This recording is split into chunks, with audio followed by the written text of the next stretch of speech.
Bom, pessoal, vamos lá. Vamos continuar o tema da semana passada, tá? Nós estávamos falando sobre alimentação, né? Sobre pobreza, vários assuntos assim intercalados. Já coloquei aqui no segundo plano para gente, de fazer o trâmite aqui exigido pelo Zoom, junto com o PowerPoint. A gente vai falar hoje sobre segurança alimentar. Eu já havia dito para vocês o seguinte, né?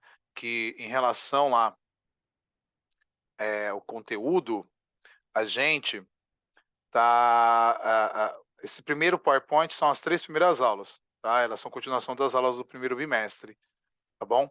Então a gente vai dando continuidade, tá? Então vocês vão ver lá a aula 10, 11, 12, 13, não esquenta, é por semanas, tá bom? É porque eu tenho que manter lá a numeração que está na apostila, tá? Desculpa a Agora, falta, professor. Boa noite. bora, Gustavo, bora. Um minutinho ainda dá para. Não Calma, sou eu vou tão, ligar a câmera. sou tão carrasco assim, não. Relaxa. Bom, pessoal, uma sigla aí que pode ficar na cabeça de vocês é a SAN, né? O que é a SAN? Segurança Alimentar Nutricional, ok? Ela é um órgão que está totalmente vinculado à FAO, que é a Fundação das Nações Unidas sobre Alimentação, tá? Então, por exemplo, todo mundo, vamos lembrar, fazer um apanhado bem básico, né? A ONU existe desde o final da Segunda Guerra Mundial, ela foi criada não só no sentido, né, de manter a paz mundial, mas também de diminuir as desigualdades sociais, tá? Então a ONG é como se fosse a maior organização não governamental do mundo, tá? Claro que ela tem apoio de países, apoio de empresas e assim por diante, tudo bem? Então, assim, a FAO coloca que a fome é uma realidade e ela criou critérios para a gente poder, por exemplo, avaliar se uma região está com muita fome, se está com pouca fome, aonde que precisa ter mais investimentos e assim por diante. Então criou-se a SAN, Segurança Alimentar e Nutricional. Tudo bem? Uma coisa que eu estava até falando com alguns, né? A alimentação é uma coisa muito complexa, parece uma coisa idiota, mas não é, é uma coisa bem complexa.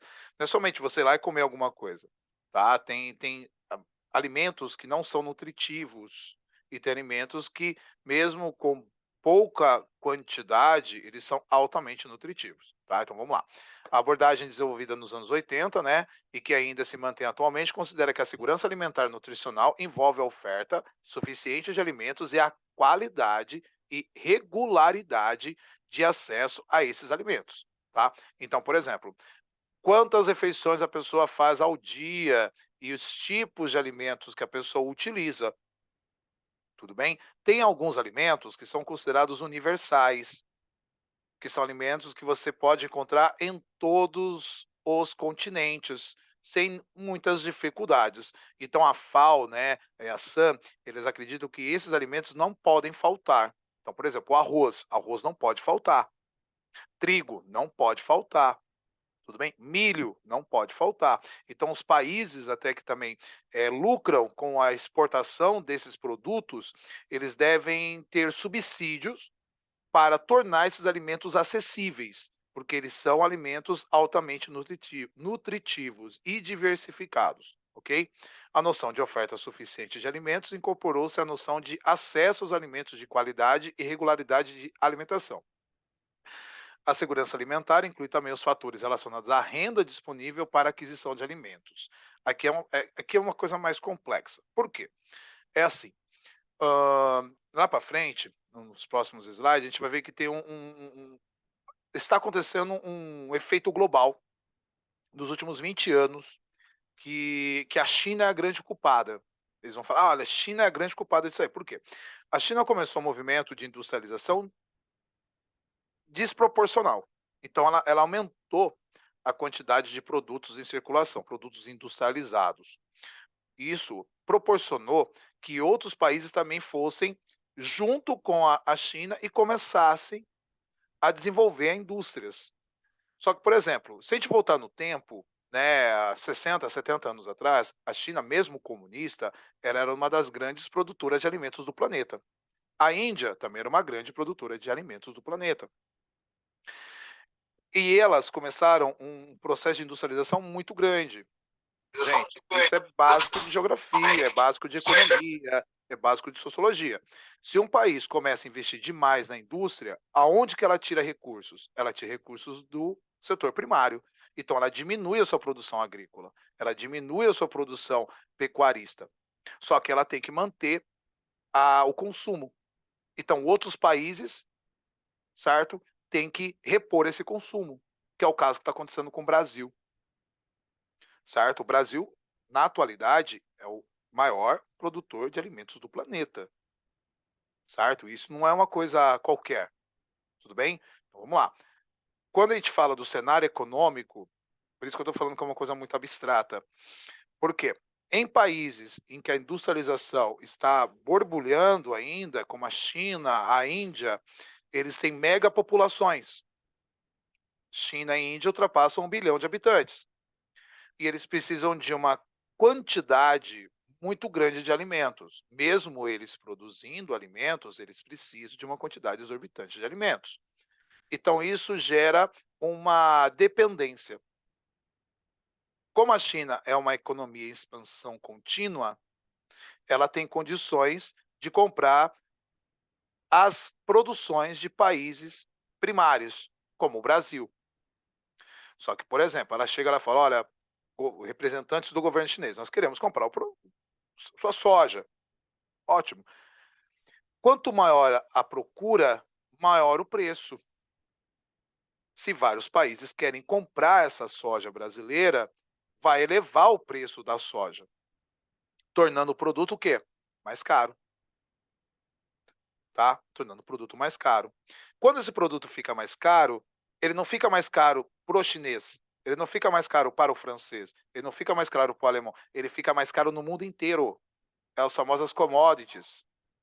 E isso afeta quem, principalmente? As populações mais pobres, que estão aonde? Países africanos, sudeste asiático, países latino-americanos, que é as que mais sofrem a questão da fome. Por quê? Quando eu estou colocando a soja como um exemplo, mas pode ser o trigo. Por exemplo, o Brasil ele tem condições de produzir trigo, só que no comércio internacional, o trigo vale menos do que a soja. Então, os agricultores brasileiros optaram por produzir soja. Moral da história: o Brasil tem que importar trigo. Toda vez que sobe o dólar, sobe o preço do trigo. Se sobe o preço do trigo, sobe o preço do pãozinho. O pãozinho é um dos alimentos básicos. Não pode faltar, entendeu? É claro que você fala, mas o trigo ele pode fazer outras coisas. Bolo, gente, mas o pão, né? Quando a gente pensa em fome, a primeira coisa que vem à cabeça, eu vou comer um pão. Ontem mesmo eu cheguei meio esfomeado em casa, falei: "Mas vamos comer um pão com ovo, para matar a fome ali, para mim poder ir treinar, fazer alguma coisa", porque é o básico. Quando a gente está com fome, a gente pensa no básico. Todo mundo vai concordar isso comigo. É um pão, é um lanchinho, é um pão puma. Aí você vai, por exemplo, lá comprar um pacotinho de pão puma, lá, o pão de forma, R$ 10. A gente tem condições. E as pessoas pobres? R$ 10 faz falta. Se você for parar para pensar, R$ 10, beleza, pão puma, tudo bem. For uma família grande, dá para 2 dias. 2 dias. Aí você vai pensar, o quilo da carne está 30. Aí você vai fazer uma comparação entre o preço do trigo e o preço da carne, você vai falar: "Está muito caro esse trigo". Só que a pessoa não pode fugir disso, ela vai ter que se alimentar daquilo. Ela não vai gente, a pessoa pobre, ela não vai trocar o pão por biscoito, ela não vai trocar o pão por tapioca, ela vai comer o básico. E é isso que essas instituições elas tentam controlar, de certa forma, tornar acessível. Não adianta só a qualidade do produto, tem que também ter um preço mais acessível. Só que aí a gente está lutando contra o maior monstro da história da humanidade, que se chama capitalismo. É quase invencível. Todo mundo que já tentou vencer o capitalismo foi derrotado, tá? Lembra lá, a igreja foi derrotada, os reis absolutistas foram derrotados, revoluções foram feitas para manter o capitalismo. tá? O socialismo foi derrotado, etc, etc, etc, tá? Deixar uma coisa bem clara, eu não sou contra o capitalismo, mas esse capitalismo selvagem, ele vai acabar com a humanidade um dia, tá? Aquela ideia que, olha, vai ter quem pagar mais, é uma coisa muito complicada. Só um minutinho. Bom, vamos lá, deixa eu voltar aqui para os slides. Bom, deve ser considerado o cenário econômico em geral, cujo desempenho pode fazer com que aumentem ou diminuam os esforços dirigidos a programas sociais, e mais especificamente aqueles relacionados à disponibilidade e facilitação de acesso a alimentos de qualidade. A redução de investimentos nos programas de segurança alimentar e nutricional uniu-se a um quadro já bastante deteriorado de miséria e de ausência de serviços públicos nas áreas sociais. Tá?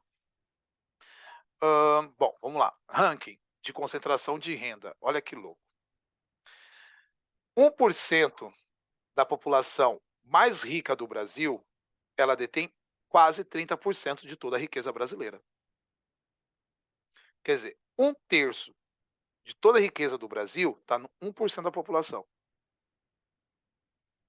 Quanto maior a concentração de renda, maior a pobreza. Quanto maior a pobreza, maior a miséria.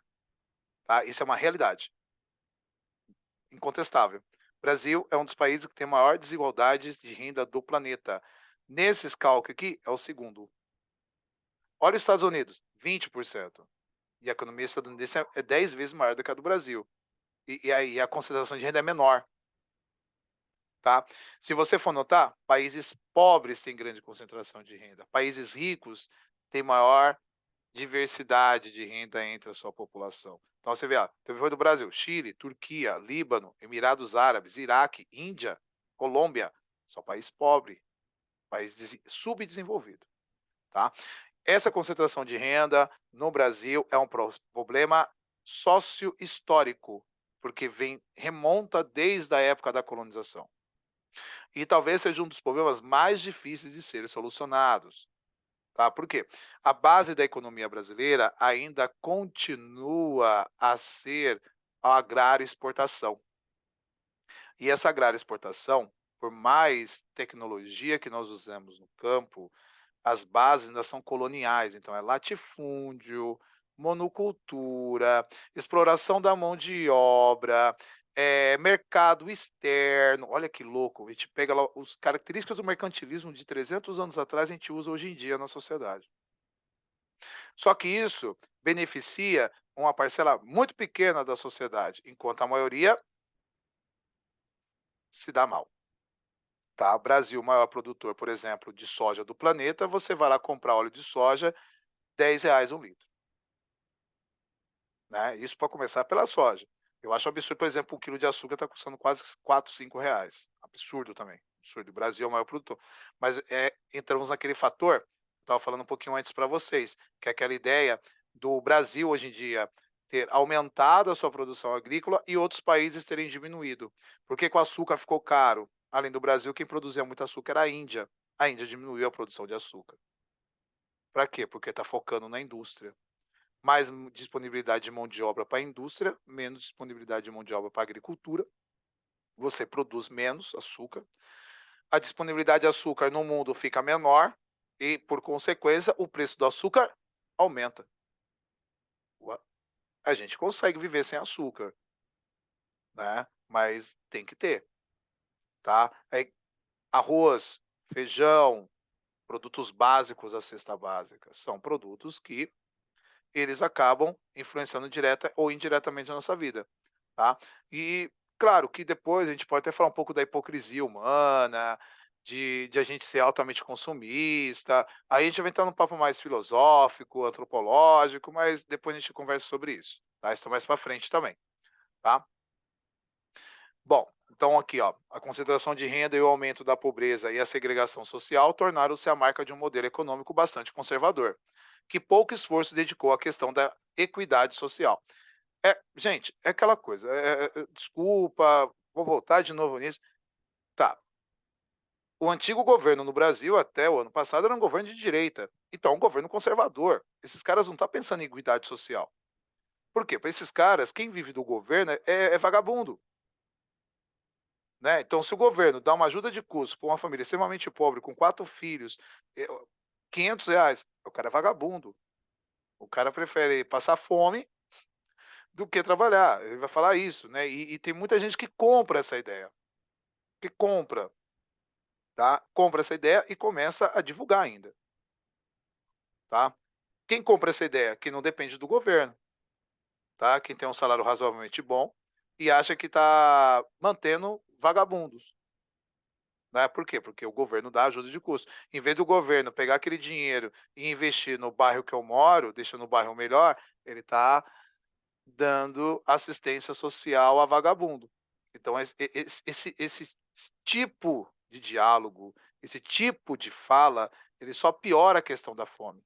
Porque você evita que as pessoas ajudem, porque você vê muitas vezes uma pessoa necessitada e você acha que a pessoa ela está passando necessidade porque quer, né? É a famosa fábula do capitalismo. Você é pobre porque você quer. Você tem oportunidades, né? Fábula do capitalismo. É quase que um mito da caverna. Você não vê porque você não quer. A verdade está à sua frente, né? Mas é uma fábula do capitalismo. Todo mundo fala isso, né? Se você é pobre é porque você optou por ser pobre. Se você se esforçasse, você seria uma pessoa rica com muitas condições. Nossa. Daqui a alguns anos vocês vão ver a realidade do adulto. O buraco é muito mais embaixo. Bom, continuando, voltando aqui. Exportação, né, de mundial de carne, de frango, né? Volume e receita acumuladas no espaço de 10 anos. Gente, o Brasil é um dos países que mais produz carne do planeta. Olha aqui, ó, volumes de produção, tá? O Brasil exporta 37% da produção mundial. Olha que louco. União Europeia 34, etc. Então o Brasil já, ó, o Brasil supera os Estados Unidos em exportação mundial de carne de frango. Quanto que isso gera de riqueza para o Brasil? 64 bilhões de dólares. Tá? Será que é uma riqueza tão grande? Então você vê assim, por exemplo, quando você compara os Estados Unidos, né, os Estados Unidos ele produz muita carne de frango também. Só que os Estados Unidos é um país que tem uma economia desenvolvida em todos os setores. O Brasil focou em um setor. Quando você olha, por exemplo, os outros países, qual o maior consumidor de carne do mundo? É a China e os Estados Unidos. Olha a proporção que a China produz, muito pouco. Olha a proporção que os Estados Unidos produz, perto do Brasil, é muito pouco. Tem que juntar os dois para ultrapassar o Brasil. Em lucro, eles não ultrapassam o Brasil. Por quê? Porque a carne que eles produzem não é para exportação. A carne que nós produzimos é para exportação. Então, quando eu vou lá comprar um frango resfriado no mercado, que está lá acho que uns R$ 12 o quilo, eu estou pagando uma média mundial. Não estou pagando uma média nacional, eu não estou pagando uma média local. Tá? Está inserido ali um padrão de consumo mundial. Tá? Então, esse interesse do grande capital agroexportador, ele também influencia na fome. Tá? Porque o agricultor, ele não quer um preço justo, ele quer um preço alto. Então ele pode influenciar para cima, quase sempre, os preços dos produtos, tá? Quando ele gera a ideia da oferta e procura, tá? Ó. Então esse slide é esse aí para nós. Bom, continuando aqui, ó. Ó pessoal, esse mapa é um mapa da subnutrição, tá? Então a gente vê, por exemplo, ó, onde está de vermelho, a situação está crítica, tá? Quase 45% das pessoas ali estão passando fome. Tal cenário faz com que o problema de fome e subnutrição no país seja dramático. O Brasil é um país que abunda em super safras e terras aráveis. No entanto, parte considerável de sua população não tem condições de alimentar de forma digna. Há que se considerar também as conexões entre a fome e a pobreza. Então, sempre onde tem fome vai ter pobreza e vice-versa. Tudo bem? Então, os estados do norte, que é, por exemplo, o Acre, o Amazonas, o Pará, o Roraima, acho que ali é Amapá, Maranhão, Piauí e Sergipe, acho que é Sergipe, Alagoas, Sergipe. Sergipe são os estados que estão mais crônicos, tá? Maior que 45%. Então, quase metade da população desses estados passa fome. Em São Paulo e toda a região sul, menos de 15%. Só que a gente tem que lembrar que São Paulo tem mais de 40 milhões de habitantes. Então, se for 15% cravado, dá quase 6 milhões de pessoas passando fome só em São Paulo. É uma quantidade absurda. Tá? Se a gente pegar a proporção nacional, a gente chega ali em torno dos 80 milhões de pessoas passando fome na atualidade, que chega perto dos 30% da população brasileira. Tá? E aí é uma coisa que está uma coisa crônica, tá? Uma coisa que vai piorando, tudo bem? na aula da semana passada, quem não estava presente, o que que a gente averigou, né? A gente averigou o seguinte, que, por exemplo, durante o governo Lula, né, do primeiro governo Lula, que foi 2002 a 2010, houve uma diminuição, mas não houve por exemplo, acabou a fome, a pobreza, tá? Ela continua a existir, tá? E durante os últimos 5, 6 anos houve um aumento novamente, tá? Então, a gente tem esse efeito sanfona também, que é muito comum em países subdesenvolvidos como o Brasil, que é quando você tem a diminuição de problema, mas com o tempo, dependendo das diretrizes que o governo toma, esse problema pode se agravar. É claro que os defensores do último quadriênio governamental vão colocar sempre a culpa na pandemia, né? Vão falar: olha, se não tivesse tido a pandemia, as coisas teriam sido diferentes. Gente, o mundo inteiro sofreu com a pandemia, não foi só o Brasil. Em outros países sobre administrar melhor essas situações relacionadas à pandemia, tá. Então eu falo assim: "Ah, coitadinho dele, se não tivesse a pandemia ele teria sido um ótimo presidente". Desculpa, não sou tão ingênuo a esse ponto, tá. Eu já falei isso em sala de aula, volto a repetir, ele poderia ter tido um governo muito melhor, isso aí sem sombra de dúvidas. Então ele foi um pouco incapaz mesmo, não adianta. Não adianta defender o cara que ele fez umas lambanças aí, vamos deixar de lado. Bom, mas rei morto, rei deposto. Vamos lá. Bom, 26,5% da população brasileira, né, estão abaixo da linha da pobreza, segundo os critérios do Banco Mundial. Considera-se abaixo da linha da pobreza pessoas com rendimento de até $5 por dia. Tá? Se você pegar $5, que está custando em média R$ 4,90 a R$ 5, você vai ter R$ 25 por dia. Se você multiplicar os R$ 25 por 30 dias no mês, você vai ter em torno de R$ 750. Hoje em dia, o salário mínimo está girando em torno de R$ 1.400. Então, são pessoas que vivem, em média, com metade de um salário mínimo. Tá? Então, metade de um salário mínimo está abaixo da linha da pobreza. Tá? Imaginem, muitas vezes, os pais de vocês quando vão fazer compra, mas não imagina aquelas coisas supérfluas, tá? Imagina as coisas básicas da alimentação, tudo bem? Só que não esqueçam também que também tem produtos de higiene, produtos de saúde, que também faz parte. Então, uma pasta de dente, um sabonete, essas pessoas também têm que comprar. Um papel higiênico tem que comprar, tá caro o papel higiênico. 20 rolo tá quase R$ 30. Eu falei, meu Deus, até para fazer o que não presta, a gente tem que pagar caro. E aí fica uma coisa insuportável. Eu tô tentando imaginar com vocês, né, embutir isso na cabeça de vocês, que não é só uma questão alimentar, ela vai muito além. Vira uma questão econômica, vira uma questão social. Senão a sociologia não estudaria isso. Bom, continuando, considera-se calcula-se que seriam necessários mais de 10 bilhões mensais para erradicar a pobreza no país, tá? Então, por exemplo, o governo todo mês gasta 10 bilhões repassando verbas, dinheiro para pessoas extremamente pobres. Então essas pessoas sairiam da linha abaixo da pobreza para chegar na linha da pobreza. Gente, para chegar na linha da pobreza. Eles estão abaixo da linha da pobreza. Tá? Não é para tornar essas pessoas ricas, é para chegar na linha da pobreza. Tá? Os dois fenômenos, pobreza e fome, criam um perverso efeito circular, no qual segmentos mais vulneráveis do ponto de vista econômico são os mais atingidos pela insegurança alimentar. Aqui eu coloquei dois gráficos, né? O primeiro é a proporção de pessoas abaixo da linha da pobreza. Basicamente, a gente tem o mesmo que nós tínhamos antes. Ele é quase um reflexo do mapa da fome, né? Pessoas passando fome. Então, você vai ver que na região norte do país, quase os mesmos estados, mais de 45% das pessoas abaixo da linha da pobreza. Quando a gente vai em número total, o Nordeste tem mais de 24 milhões, tá? O Sudeste, 13 milhões, quase 14 milhões.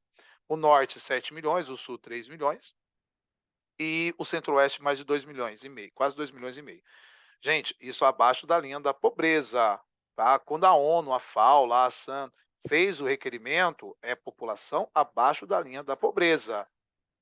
Então, por exemplo, olha, você é pobre, beleza, então você está em boas condições. O problema é quem está abaixo da linha da pobreza, tá? Então isso que é o mais interessante. Bom, por conta dessa segurança, a exclusão social e a vulnerabilidade só fazem aumentar. O cenário de intensa desigualdade social no nosso país aumenta a dificuldade para o enfrentamento da questão da segurança alimentar e nutricional. Tá? Aqui uma coisa cabe ressaltar, algo que eu falei até semana passada para vocês. Se vocês pegarem final de semana e forem passear pela cidade de São Paulo, eu queria lançar um desafio: encontrar uma ponte ou encontrar um viaduto que não tenha ninguém morando debaixo dela.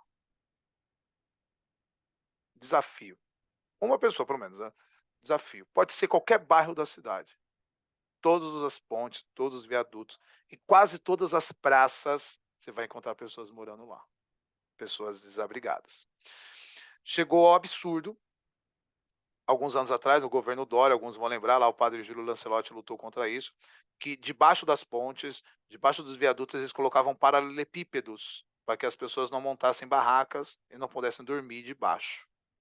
Alguns vão lembrar. Aí o padre foi até preso, porque ele pegou uma picareta, uma marreta e começou a quebrar. E os caras falaram, não, você não pode quebrar, é ordem pública, que não sei o quê. O padre foi preso, levaram os caras para a delegacia. Claro, isso deu uma baita repercussão negativa no governo do João Dória. O João Dória era muito midiático, então tudo que causava algum tipo de repercussão negativa, ele voltava atrás no mesmo momento, né? E aí ele desfez, tá? Mas ali, por exemplo, né, o meu sogro, ele tem pizzaria ali na região de Santana. Então ali, não sei se alguém já foi, entre a rodoviária do Tietê e a estação de metrô de Santana é um elevado no meio da Avenida Cruzeiro do Sul. Cara, é mais de 50 famílias, mais de 50, tá? Dá pena, dá dó. Eu sei que é chato falar, mas dá dó. E a mesma coisa você vai para outros lugares da cidade. É impossível. Por quê? Exclusão social, tá? Você vê, por exemplo, sábado à noite, muitos carros encostam, pessoas de ONGs, pessoas de igrejas, levando marmitas. O padre Júlio Lancelotti faz isso todo domingo de manhã lá na Praça da Sé, levando café e pão, tá? Para os desabrigados de rua. E é claro, né, sempre tem alguém que vai falar: "Não, tá alimentando um vagabundo, os caras tinham que ir trabalhar". Gente, mesmo às vezes você trabalhando, tendo um salário mínimo, não dá condições de você pagar um aluguel, comprar um gás, comprar comida, se manter, comprar roupa para os filhos, não dá, não dá. Você não consegue, tá, porque as pessoas estão abaixo da linha da pobreza. Se você for ver os gastos, são absurdos, tá. E quando você parar pra pensar, a pessoa tinha que ter pelo menos R$ 800 para comer, né, mas e as outras contas? A conta de água, conta de luz, né, e uma roupa que tem que comprar de vez em quando. Não tem como, você depende da caridade, tá, que vai ser basicamente o tema da nossa terceira aula em relação a isso, tá. Deixa eu ver, esse aqui acho que aqui foi o último slide, só para a gente finalizar. Basicamente, né, não, aqui a gente continua a partir da semana que vem. Bom, vou finalizar a gravação aqui para a gente poder fazer chamada, tudo bem?